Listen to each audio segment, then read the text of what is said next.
Ó Senhor, nós não temos palavras para descrever o nosso sentimento, como está o nosso coração diante desta mensagem, diante, Senhor, de tão grande amor. O Natal constrange o nosso coração e nós estamos aqui humildemente como teus filhos, para que essa mensagem mais uma vez se renove no nosso coração, para que essa mensagem mais uma vez transforme a nossa vida e mude tudo ao nosso redor, Senhor. Obrigado, Senhor. Fala ao nosso coração, que o Teu Espírito Santo transforme a nossa vida, a nossa maneira de ser, a nossa maneira de viver, em nome de Jesus. Amém. Amém. Você pode se assentar, meu amado irmão, minha amada irmã. Que bom ter você aqui conosco, para juntos compartilharmos daquilo que o Senhor tem falado ao nosso coração. Estamos nessa série muito especial, caminhando com os personagens do Natal. Quantos personagens, quantas histórias, quantas perspectivas diferentes nós podemos ter através das narrativas do Natal. Nós falamos pela manhã sobre a mensagem dos anjos e hoje o nosso tema é a resposta dos pastores. E eu convido a você para localizar o Evangelho de Jesus Cristo segundo Lucas, no capítulo 2. Nós vamos ler dos versos 15 ao verso 20, vai ser projetado também.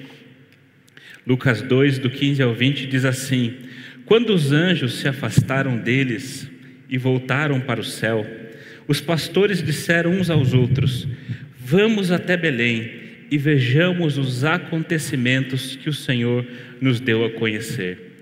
Foram depressa e encontraram Maria e José e a criança deitada na manjedoura. E vendo isso, divulgaram o que lhes tinha sido dito a respeito deste menino. Todos os que ouviram se admiraram das coisas relatadas pelos pastores. Maria, porém, guardava todas estas palavras, meditando-as no coração. E os pastores voltaram, glorificando e louvando a Deus por tudo que tinham ouvido e visto, como lhes tinha sido anunciado. Palavra do Senhor. Amém?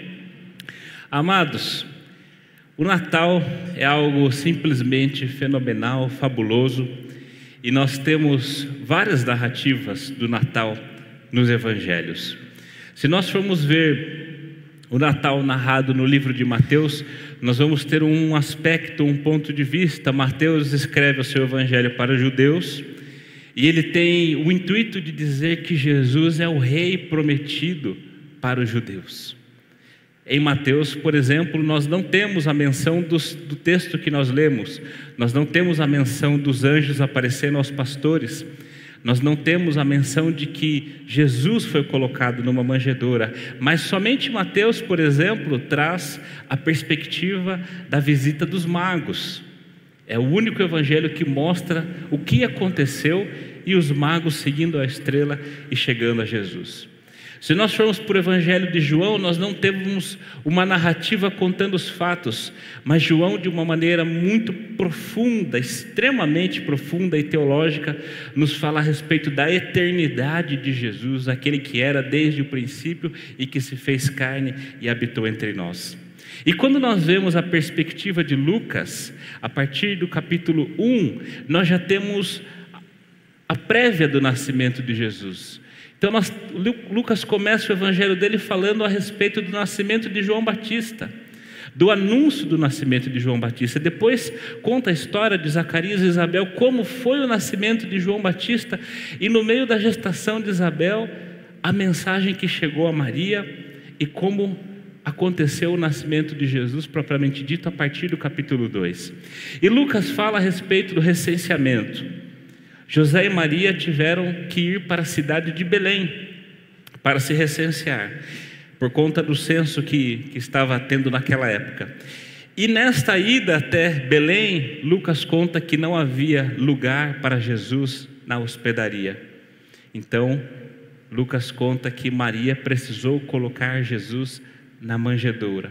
E por 3 vezes esta palavra manjedoura aparece no capítulo 2 de Lucas. Nós já vamos falar um pouquinho melhor sobre esse significado. Diz que Maria colocou Jesus numa manjedoura e que ali nas redondezas havia um grupo de pastores. E esse grupo de pastores recebeu uma revelação, recebeu um anúncio sobremodo especial. O anjo chega para os pastores, como nós vimos hoje pela manhã com o pastor Jonathan, diz para os pastores: não temam, porque eu trago a vocês uma boa notícia de grande alegria. É que nasceu na cidade de Davi o Salvador, Cristo, o Senhor. E juntamente depois desse anúncio aparece uma multidão de anjos, um coro celestial, e começa a cantar: glória a Deus nas maiores alturas e paz entre os homens. Os pastores, entrando no texto que nós lemos, os pastores, imagino que se olhando: e agora, o que nós fazemos? E agora, o que nós vamos fazer diante desse anúncio? Os pastores tiveram uma grande revelação, um grande encontro com os anjos mensageiros do céu.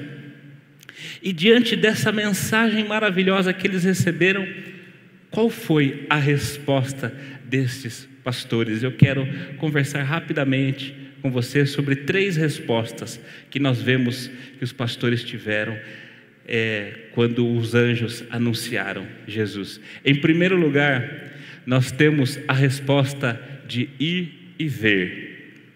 Ir e ver. Os pastores se olharam e falaram o quê? Vamos até Belém para ver o que o Senhor nos deu a conhecer. É muito interessante quando nós pensamos nessa resposta dos pastores, porque a revelação do Senhor, o anúncio, a mensagem do Evangelho, como nós vimos na manhã, boa notícia é Evangelho, deve nos levar a uma reação. E a primeira reação que os pastores têm é a reação de movimento. Nós não podemos ficar parados. Esta mensagem do Evangelho não pode chegar e nos deixar como se nada tivesse acontecido. Nós precisamos nos movimentar, nós precisamos sair daqui, nós precisamos ir até Belém para ver esses acontecimentos. Só que eu quero chamar a atenção a respeito desses 2 verbos, ir e ver.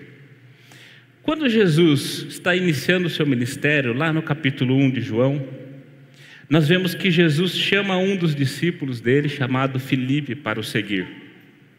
E Filipe chega para Natanael e fala: nós achamos aquele a respeito de quem Moisés profetizou. E ele é da cidade de Nazaré. Natanael faz uma pergunta capciosa: Nazaré? Mas pode vir algo bom de Nazaré? Por que Natanael faz essa pergunta? Porque Nazaré era uma periferia. Nazaré era uma cidade com nenhum status. Nazaré era considerada uma cidade da qual não pode sair nenhum profeta, porque a gente de lá é gente impura, é gente de segunda categoria. Nazaré está lá na Galileia, longe de Jerusalém, longe da grande capital, do centro religioso. Lá não vem profeta, de lá não vem profeta, de lá não vem gente séria, de lá não vem gente estudada, de lá não vem gente que conhece a lei, de lá só vem pessoas de um escalão abaixo, pessoas de segunda categoria. E aí Natanael pergunta: Nazaré? Mas pode vir algo bom de Nazaré? E Filipe responde para ele justamente o quê? Venha e veja. Por que eu estou contando essa história? Quando nós vemos a mensagem do anjo para os pastores, o anjo diz algo muito especial para os pastores. Ele diz o seguinte: isto vai servir de sinal para vocês. E qual é o sinal? O menino está enrolado em faixas e deitado numa manjedoura. Da mesma forma como os cidadãos de Nazaré eram vítimas deste preconceito, os pastores eram uma classe extremamente desprezada e menosprezada da época. Os pastores eram considerados pessoas que não são dignas de confiança. Os pastores eram considerados uma classe impura, porque precisavam cuidar dos seus animais longe das cidades e não podiam participar da vida religiosa nas sinagogas. Então eram pessoas que eram consideradas constantemente impuras, sem comunhão. Eram chamados de ladrões muitas vezes. Enfim, uma profissão sem status, uma profissão sem prestígio social. E é constrangedor e impactante quando nós vemos no Evangelho de Lucas que os pastores receberam essa revelação especial do anjo.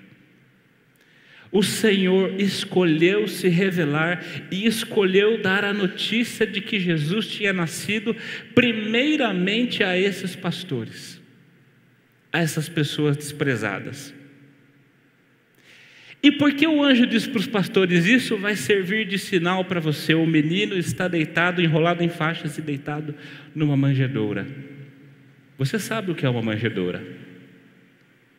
Uma manjedoura é onde se coloca alimento para os animais. Uma manjedoura é um instrumento de trabalho de um pastor. Ninguém conhece melhor uma manjedoura do que um pastor. Essa mensagem do anjo está dizendo assim para os pastores: Jesus veio de modo completamente humilde para se identificar com vocês que são desprezados. Eu costumo dizer o seguinte: se Jesus viesse nos dias de hoje e aparecesse, por exemplo, a um grupo de mecânicos, o anjo diria: isso vai servir de sinal, o menino está dentro de uma caixinha de ferramentas. Porque isso é para gerar identificação. Então a mensagem é: o Salvador veio, mas não da forma como nós imaginávamos, em grande resplendor e glória, mas de uma forma completamente humilde. Vamos para Natanael. O profeta chegou. De onde ele é? De Nazaré. O quê? De Nazaré? Essa mensagem nos gera uma surpresa. Como pode Jesus ter vindo de uma forma tão extraordinariamente humilde e simples? Como Jesus pode ter vindo de uma maneira completamente diferente da qual nós imaginávamos? Diante dessa mensagem, dessa revelação, só nos resta uma coisa: nós precisamos ir e ver com os nossos próprios olhos. Nós precisamos ir e ver o Salvador, o Senhor, deitado numa manjedoura. Nós precisamos ir e ver o Salvador, o Senhor da cidade de Nazaré. Nós precisamos ir e ver o Rei do Universo, o próprio Deus, que se tornou homem para se identificar comigo e com você. Diante dessa mensagem, dessa revelação, nós somos convidados a sair do lugar. Nós somos convidados a contemplar, nós somos convidados a ver com os nossos próprios olhos. Comemoramos hoje o dia da Bíblia. Jesus está aqui, descrito ao longo dessas páginas. E muitas vezes nós não vamos para ver Jesus aqui, nós não vamos para encontrar Jesus aqui. Nós ouvimos essa mensagem do Evangelho, mas isso muitas vezes não é transformado em movimento. Ir até o quarto secreto para orar e falar com esse Jesus. Ir até o quarto de oração, de devocional, para ler a palavra e contemplar Jesus com os nossos próprios olhos. Cada vez que eu leio novamente um Evangelho, eu sou impactado por uma coisa diferente. Parece que tem páginas que eu nunca li, apesar de ter lido várias vezes. Jesus nos convida a irmos e o contemplarmos com os nossos próprios olhos, porque a revelação é grandiosa demais. O espanto da revelação é forte demais para nós não nos movermos e não vermos o que está acontecendo. A resposta de ir e ver, mas também tem a resposta do compartilhar. Os pastores falaram: vamos até Belém, e foram depressa, o texto diz, não há tempo a perder. E quando eles chegaram, o texto diz que eles compartilharam tudo aquilo que o anjo lhes deu a conhecer. Esse impacto do Evangelho, esse espanto de um Deus tão grande, tão soberano, de um Deus eterno e todo-poderoso, ter entrado no nosso tempo de uma forma tão humilde, além de nos levar a ir e contemplar com os nossos próprios olhos, também deve nos levar a compartilhar. Se o Evangelho não nos leva a compartilhar, é porque ele ainda não causou o impacto necessário na nossa vida. Esse foi o ímpeto dos pastores, depois de verem que Jesus estava exatamente ali numa manjedoura, eles precisaram contar. E contar o quê? O que o anjo disse para os pastores? Os anjos, o anjo, que depois viraram anjos, o anjo disse para os pastores: não temam, porque eu trago para vocês uma boa nova de grande alegria. Meu irmão, minha irmã, nós vivemos na sociedade do cansaço. Um autor famoso chamou o nosso tempo de modernidade líquida, e outros autores mais recentes do que ele têm classificado a nossa sociedade como a sociedade do cansaço. As pessoas estão cansadas. A ansiedade é o mal do nosso tempo. O Brasil está no top do mundo de países com mais pessoas com ansiedade. Nós vivemos uma crise, uma instabilidade. Seja instabilidade política, seja financeira, seja uma instabilidade moral, uma instabilidade ética que nós vivemos no nosso país. Isso faz com que o nosso país esteja lá no topo dos países com pessoas com mais ansiedade. A síndrome de burnout chegou e está alcançando pessoas e trabalhadores de todos os ramos. O esgotamento, a pressão. Eu preciso te dizer, eu tenho certeza que você ou pessoas as quais você conhece estão com medo, estão com temor, estão aflitas, estão com ansiedade pelo dia de amanhã, estão com ansiedade com o fechamento do final do ano, estão em ansiedade e pensando como vão fazer para pagar o 13º aqui de dezembro. O temor está presente na nossa sociedade. E a mensagem do anjo é o seguinte: não temam. No lugar do temor, ao invés do temor, contrapondo o temor, o medo, a angústia, a ansiedade, eu tenho do outro lado o quê? Eu tenho o Evangelho. Eu tenho uma boa notícia. E essa boa notícia causa uma grande alegria. Essa boa notícia é que o Salvador já veio. Essa boa notícia é que o nosso amanhã está garantido. Essa boa notícia é que o perfeito amor lança fora todo medo. Essa boa notícia é que esse Senhor e Salvador veio de uma forma humilde para se conectar comigo e com você. Ou seja, este Salvador entende a minha e a sua dor. Este Salvador entende a minha e a sua angústia. Este Salvador entende a minha e a sua ansiedade.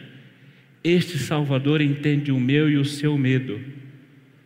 Jesus no Getsemane disse: a minha alma está tomada de pavor e de angústia. O nosso Salvador sabe o que é temer.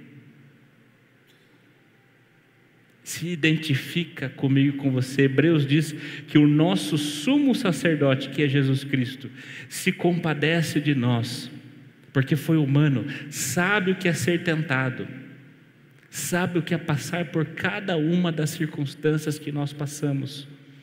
Por isso, quando nós falamos, não tema, Jesus te ama, não tema, Jesus veio para te salvar, não tema, Jesus se fez homem e habitou entre nós, não são palavras da boca para fora, são verdades repletas de sentido e têm o poder de transformar a nossa realidade. Afinal, o apóstolo Paulo diz que a paz de Cristo, ela excede todo entendimento.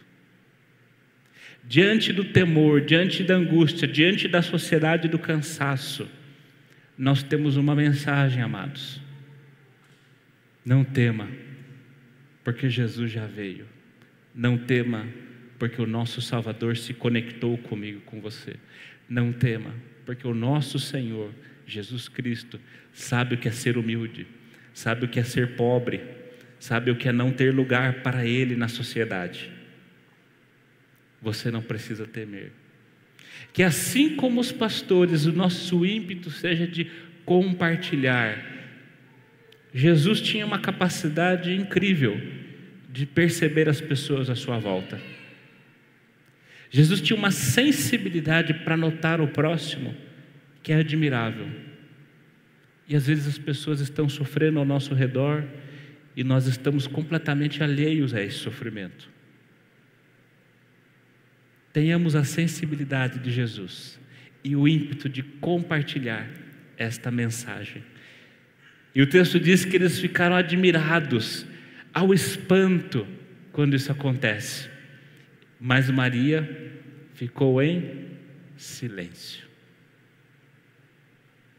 E isso me leva ao próximo ponto, a resposta de glorificar e louvar. O texto diz que os pastores voltaram louvando e glorificando a Deus por tudo aquilo que o Senhor lhes tinha dado a conhecer. A vida continua. Os pastores não largaram os cajados. Quem fez isso foram os discípulos que largaram as redes. A vida continua. Os compromissos ainda estão, os animaizinhos estão esperando. Depois do encontro, depois do impacto, os boletos ainda vão vir para pagar, a comida ainda precisa ser posta na mesa.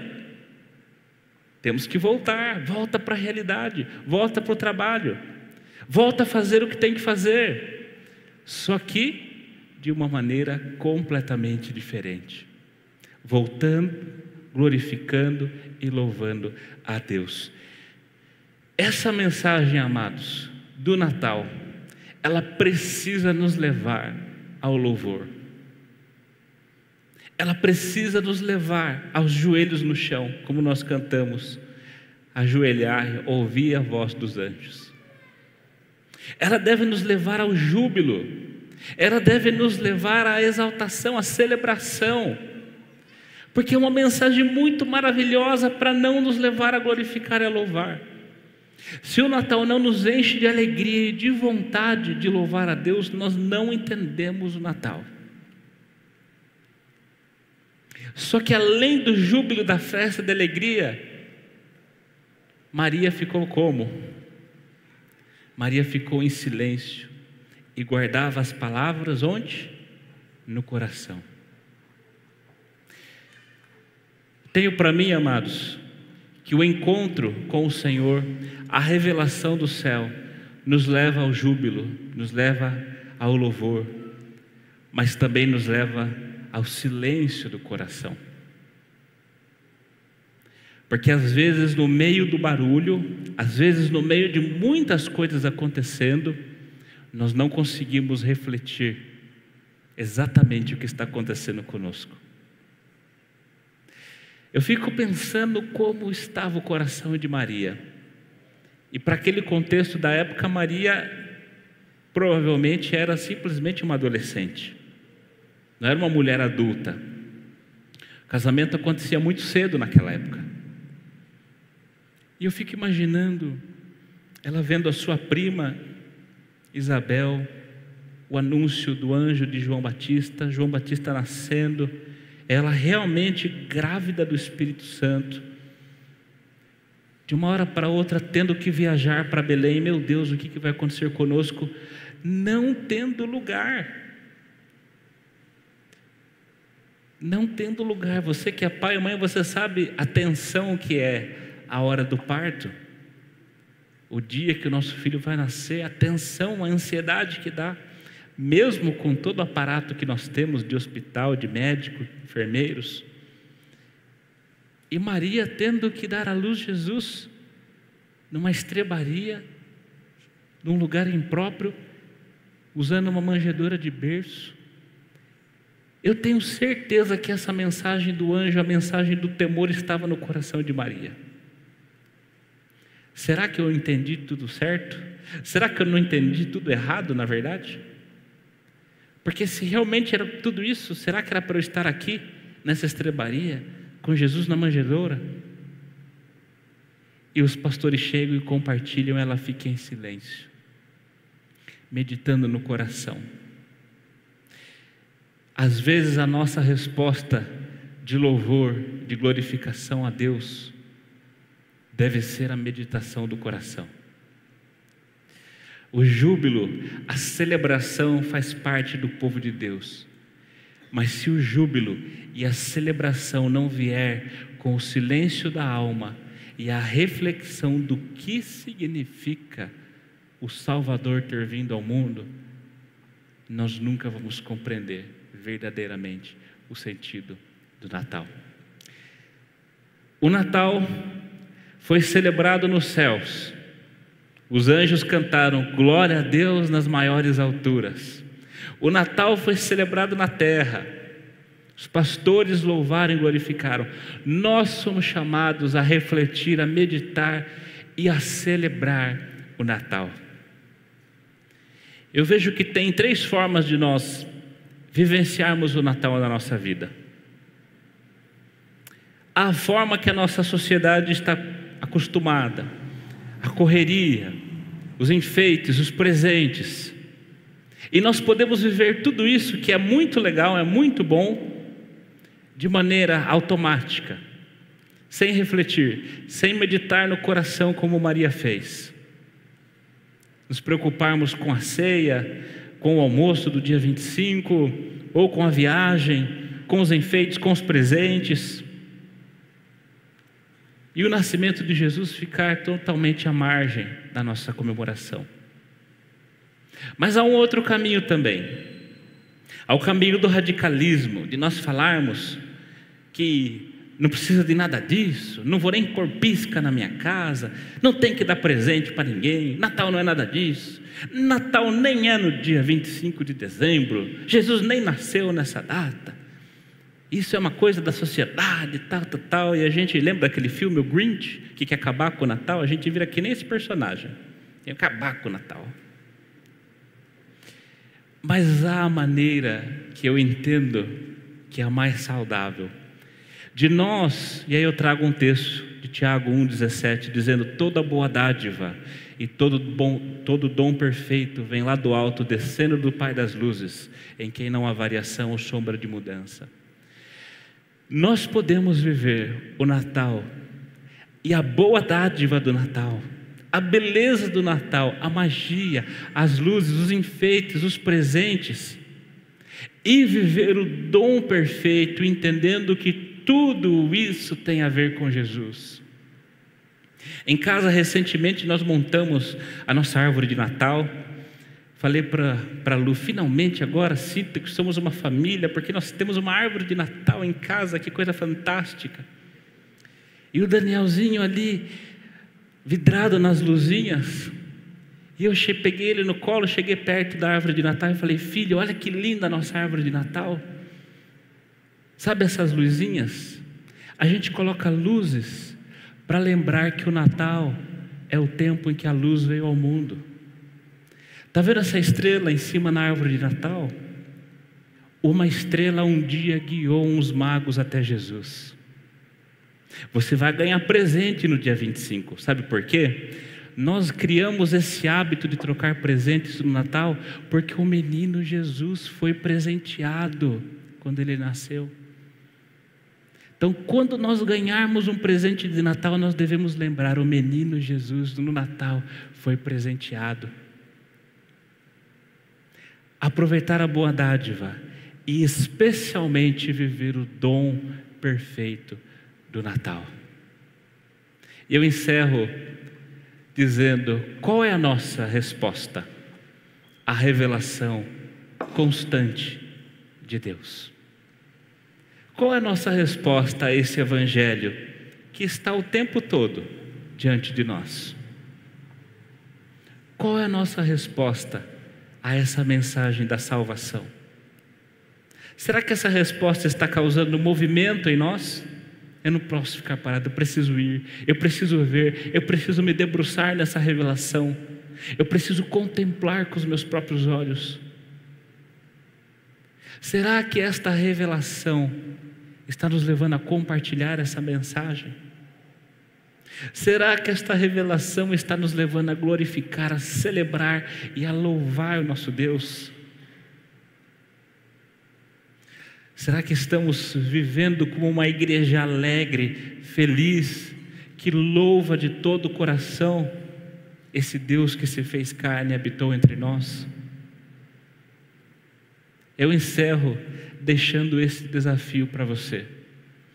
Viva intensamente este Natal com as boas dádivas que Deus nos permite viver no Natal. Mas especialmente, viva neste Natal o dom perfeito de Deus. É nascido Cristo, o Senhor, o nosso Salvador. Feche teus olhos, eu quero orar com você. Pai querido, nós te louvamos, nós te agradecemos por esta mensagem maravilhosa do Natal. Que esta mensagem nos leve a um movimento, que esta mensagem nos leve a contemplar a sua revelação, a usufruir do relacionamento íntimo com o Senhor, porque o Senhor se fez homem, habitou entre nós para que nós pudéssemos ter um relacionamento com o Senhor. Que isso nos leve a compartilhar, Senhor. Tem pessoas tristes, cansadas, desesperadas ao nosso redor. E existe uma mensagem, Senhor, para essas pessoas. Existe uma mensagem de que o Senhor nasceu da forma mais simples e humilde possível. De que o esquecido, deixado de lado, aquele que não se sente amado, é conectado com Jesus. E que essa mensagem transforme a nossa vida de adoração. Que essa mensagem transforme a nossa vida de celebração. E que essa mensagem nos leve ao silêncio do coração, para refletir, para meditar, para absorver tudo aquilo que o Senhor tem nos dado a conhecer. Essa é a nossa oração em nome e por amor de Jesus. Amém. Fique em pé, vamos celebrar. Glória a Deus nas alturas.